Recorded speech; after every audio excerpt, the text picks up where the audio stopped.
Hello दोस्तों, स्वागत है पॉलिटी के क्लास में। तो हम लोग यहाँ तक ने कंप्लीट कर चुका था संविधान के भाग के बारे में। यहाँ तक हम लोग देख लिया था लास्ट क्लास में। अगर आपने नहीं देखा तो वहाँ तक देख लीजिए। अब स्टार्ट करेंगे हम लोग भारतीय संविधान की उद्देशिका पैरम्बल। इससे पहले आपको वीडियो को लाइक कर देना है, चैनल को सब्सक्राइब कर देना, अपने दोस्तों के साथ भी शेयर कर दिए। चलिए स्टार्ट करते हैं हम लोग अपना आज का क्लास। तो देखिए यहाँ पर भारतीय संविधान की उद्देशिका पैरेम्बल, इसके बारे में क्या बोला गया है। इसके ये जो लाइन है ये भी पूछ लेता है, एग्जाम में आता है। तो यहाँ पर पूछता है, हम भारत के लोग, we the people of India, Bharat को एक संप्रभु, समाजवादी, धर्मनिरपेक्ष, लोकतांत्रिक गणराज्य बनाने के लिए सभी नागरिकों के लिए न्याय, स्वतंत्रता, समानता और बंधुता सुनिश्चित करने के लिए संकल्प लेते हैं। तो यहाँ पर आपको यहाँ से पूछ लिया जाता है कि जो भारत का पैरम्बल है उसमें कौन सा शब्द दिया हुआ है। तो संप्रभुता, सॉवरेनिटी, फिर ये समाजवादी, धर्मनिरपेक्ष, सोशलिस्ट, सेकुलर और लोकतांत्रिक और गणराज्य, ये सब आपको पूछ लेता है कि इसमें से कौन सा नहीं है। चार ऑप्शन देता है, इसमें से कोई एक दूसरा दे देता है ना, तो ध्यान रखना है। तो संप्रभुता, समाजवादी, धर्मनिरपेक्ष, लोकतांत्रिक और गणराज्य। ठीक है। अब आ जाते हैं यहाँ पर, कुछ जान लेते हैं। न्याय, न्याय कितने प्रकार के होते हैं? तो तीन प्रकार के, सामाजिक, आर्थिक और राजनीतिक। स्वतंत्रता कितने प्रकार के होते हैं? तो पांच प्रकार के होते हैं, विचार, अभिव्यक्ति, विश्वास, धर्म, उपासना। समानता क्या होता है? दो प्रकार का होता है, तो प्रतिष्ठा और अवसर। और बंधुता कितने प्रकार की होती है? तो यहाँ पर राष्ट्र की गरिमा, एकता और अखंडता सुनिश्चित करती है। ठीक है। प्रस्तावना की परिचय के बारे में कुछ जान लेते हैं यहाँ से, ये सब इम्पोर्टेंट होगा। ठीक है। तो 42वां संविधान संशोधन 1976 द्वारा तीन शब्द जोड़े गए थे। कौन कौन सा जोड़ा गया था? तो समाजवादी, धर्मनिरपेक्ष और अखंडता। ठीक है। सोशलिस्ट, सेकुलर और इंटीग्रिटी, ये तीन शब्द कब जोड़े गए थे? तो ये 1976 में जोड़े गए थे, है ना। 42वां संविधान संशोधन 1976 में।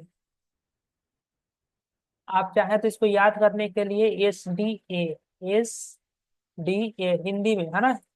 एस से क्या हो गया? समाजवादी, डी से धर्मनिरपेक्ष और ए से अखंडता, एस टी ए है ना। ये तीन शब्द कब जोड़े गए थे? तो 42वां संविधान संशोधन 1976 में। ठीक।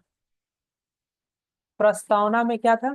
तो प्रस्तावना न्याय द्वारा परिवर्तनीय नहीं है, मतलब न्यायालय द्वारा ये परिवर्तन नहीं है, इसमें बदल नहीं सकते। और लोग लागू कर लागू करने योग्य भी नहीं है ना। ये ध्यान रखना, ये पूछता है कि क्या प्रस्तावना परिवर्तनीय है? तो नहीं, ये परिवर्तनीय नहीं है। अगला आ जाता है संविधान की पहचान पत्र। प्रस्तावनाओं को संविधान का पहचान पत्र किसने कहा? तो ये कहा था N. A. पालकी वाले ने।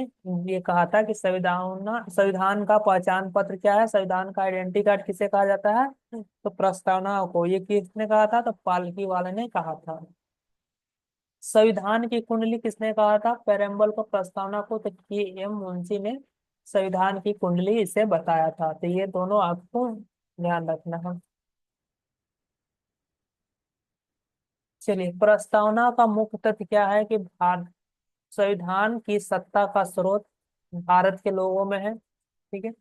भारतीय राज का स्वभाव कैसा होना? तो संप्रभु, समाजवादी, धर्मनिरपेक्ष, लोकतांत्रिक और गणराज्य।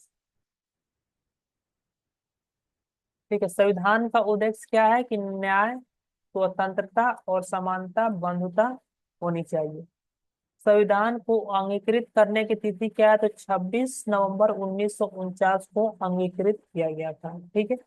और पढ़े थे 1950 में पूर्ण तरह से अपनाया गया था। आगे फर्स्ट क्लास में हम लोगों ने किया था। संप्रभुता, सॉवरेन, इसका मतलब क्या है कि भारत पूर्ण रूप से स्वतंत्र है ना, इसके ऊपर कोई दूसरे देश का कंट्रोल नहीं है ना। पूर्ण रूप से स्वतंत्र, अपना डिसीजन वो खुद ले सकता है, उसी को बोलेंगे संप्रभुता। गणराज्य, गणराज्य मतलब रिपब्लिक, भारत में एक निश्चित राष्ट्र प्रमुख होता है, मतलब जैसे प्रेसिडेंट है ना, तो उसको क्या बोलेंगे कि वो देश क्या है? रिपब्लिक है, गणतंत्र है, जिसका एक राष्ट्र का प्रमुख हो, कोई देश का एक प्रमुख हो तो उसे हम क्या बोलेंगे? जैसे अमेरिका में प्रेसिडेंट है तो वो भी क्या हो जाएगा? गणराज्य, है ना, इस तरह से।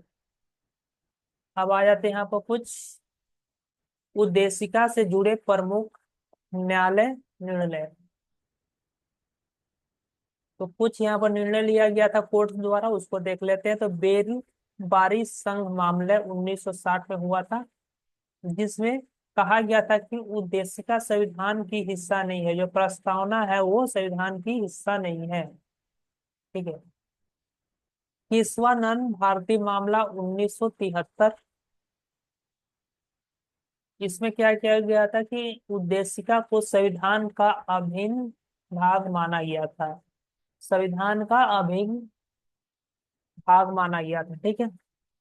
और एल आई सी मामला 1995 में उद्देशिका को फिर से संविधान के महत्वपूर्ण और मूल ढांचे का भाग घोषित किया गया। ठीक है। तो ये तीनों बहुत ही इंपॉर्टेंट है, ध्यान रखना है, क्वेश्चन आते हैं यहाँ से डायरेक्ट बनते हैं।